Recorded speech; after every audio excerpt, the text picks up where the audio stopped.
जनहित इंडिया पर आज हम निरंजनी अखाड़े में हैं। हमारे साथ महान संत हैं। गुरुजी, आपका परिचय।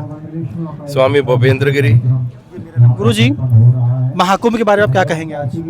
देखिए, ये संतों का प्रेम नगर है, ये कुंभ लगा हुआ है, ये दिव्य है, ये भव्य है, ये हरित है, ये एकता का प्रतीक है, ये वासुदेव कुटुंबकम का संदेश जा रहा है। आप देख सकते हैं कितने अखाड़े, नाना प्रकार की संप्रदाय, नाना प्रकार की पूजा पद्धति, लेकिन जिसको देखो वो हर्षित है।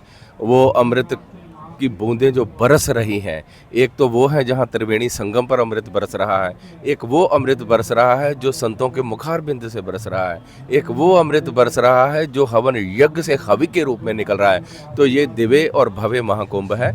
इसमें चारों तरफ देखिए तो अमृत वर्षा ही हो रही है। जो आपका स्वरूप बड़ा अट्रैक्टिव है, इस पर क्या कहेंगे आप? स्वरूप भगवान का दिया हुआ है, नाम गुरुदेव भगवान का दिया हुआ है, वेश भगवान है।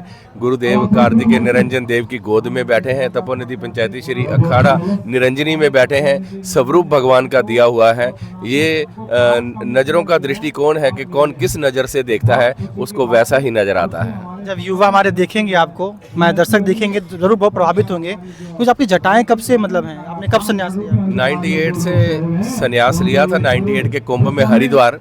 तब से ही ये बाल धीरे धीरे बढ़ते हुए पहले घुंघराले और फिर उसके बाद ये जटाएं लटाएं अपने आप ही बनी हैं। ये कुछ जटाएं हैं, कुछ इनमें पतली पतली लिटाएं हैं। ये जो लटापटा कहा जाता है ना, ये जटाएं और लिटाएं हैं। ये 98 से ही अब तक है। तो आपने 98 में संन्यास, उम्र क्या थी उस टाइम आपकी?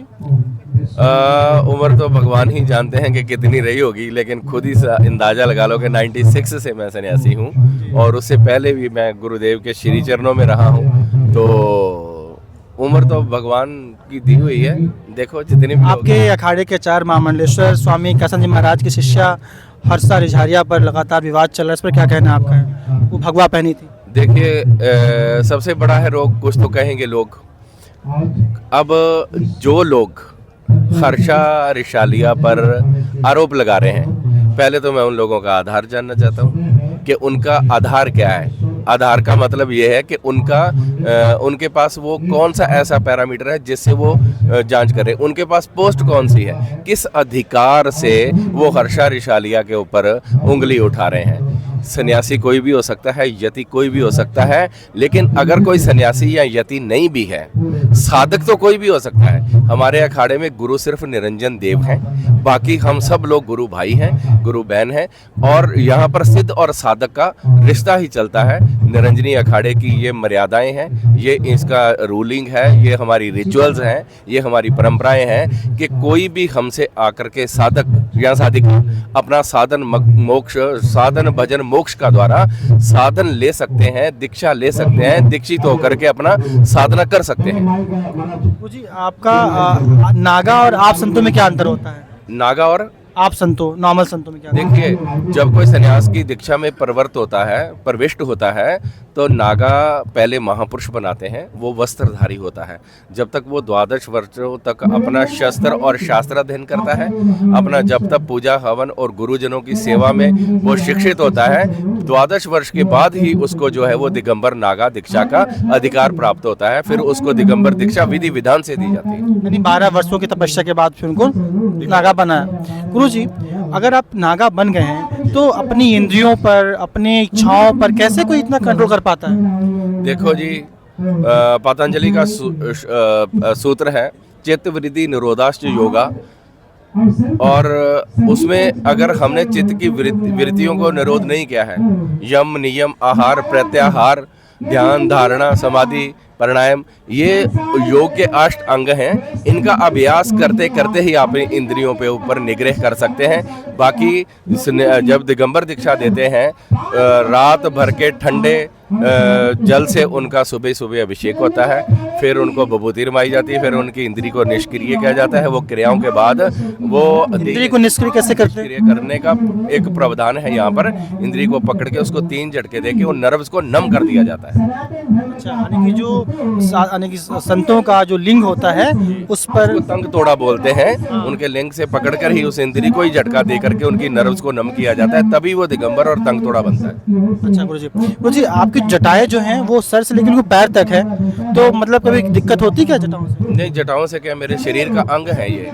जैसे जैसे आयु बढ़ी है मेरे शरीर के साथ साथ ही ये जटाएं बढ़ी हैं, तो मैं बहुत कंफर्ट हूँ इन जटाओं के साथ। वैसे भी प्रभु श्री राम जब वनवास की ओर अग्रसर हुए हैं, उन्होंने वल्कल वस्त्र धारण की, राजसी वस्त्र उतारे, तो अपने जो उनके केश थे, चूड़ामणि था, उन्होंने भरत से कह करके अपने और लखन के जो जटाएं बनाई हैं, तापस वेश विशेष उदासी 14 वर्ष राम वनवासी, उन्होंने वनवासी का वेश धारण किया। हमारे शिव जो हैं उनकी सिर के ऊपर जटाओं का मुकुट है, हमारे दत्त भगवान हैं, हमारे नारजी हैं, हमारे सप्त ऋषि हैं। आपने देखा होगा प्राय ये शिव का श्रृंगार हैं जटाएं। जोगी जटल अकाम नगन अमंगल वेश, और भगवान शिव का ये स्वरूप है कि वो जोगी हैं, वो जटाओं के समेत हैं, उनके अंदर कोई कामना नहीं है, वो बिल्कुल दिगंबर रहते हैं। तो ये तो हमें परंपरागत मिला है, अपने देव से मिला है। मुझे क्या सही मायने में, आप तो गुरु जी हैं, क्या सही मायने में कामना से दूर रह करके तपस्या कर पाना संभव हो पाता है? बिल्कुल संभव हो सकता है। प्रैक्टिस मेक ए मन परफेक्ट। अगर आप कहें कि बिल्कुल कामनाओं को द्रोहित करके हम तपस्या पर अग्रसर हों, तो ऐसा संभव है नहीं। आप तपस्या करते करते करते करते अपनी कामनाओं को, अपनी भावनाओं को द्रोहित कर सकते हैं। तो समय लगता है उसमें? ये आपके मानसिक संतुलन के ऊपर है, ये आपकी कंसंट्रेशन पे है, ये माइंडसेट पे है कि आप अपने किस मनोभाव में जाकर कितने अपने डिवोशन के साथ आप मंत्र जप करते हो और त्रिकाल संध्या करते हो। किस तरीके से आपका जीवन जो है वो संयमित हो सकता है, खान पान अल्प आहार, उस हिसाब से ये सारा को संयमित हो जाता है। संत दो तरह के होते हैं, एक सही मायने में संत होते हैं, एक ढोंगी भी होते हैं, तो अंतर कैसे करें हम? देखिए, वेश से कोई ढोंगी हो सकता है। रावण ने भी तो संत का वेश बनाया, लेकिन जब सीता मैया का हरण किया तब वेश उतार करके अपने स्वरूप में, असली रूप में आकर के रावण ने सीता जी का हरण किया है। जो इसमें शांत तो संत ही है, उसमें ना कोई ढोंगी है, ना कोई नकली है, ना कोई फर्जी है। ये है कि उनकी नकल करके कुछ वस्त्र ऐसे पहन करके, कुछ जटाओं का ऐसा स्वरूप बना करके वो ऐसा प्रिटेंड कर सकते हैं, लेकिन जो संत है वो ना तो फर्जी है ना वो नकली है। गुरु जी, आप इंग्लिश बोल रहे हैं, आपने कितनी पढ़ाई लिखाई की है? देखिए, मैं जो बाल्यकाल से मेरी कॉन्वेंट स्कूल की शिक्षा दीक्षा है, इलेक्ट्रॉनिक्स इंजीनियर है, लेकिन इंजीनियर हैं? इलेक्ट्रॉनिक्स इंजीनियर थे, है नहीं। अब तो हम धीरे धीरे करते करते मैंने यज्ञ पे डॉक्टरेट करी है।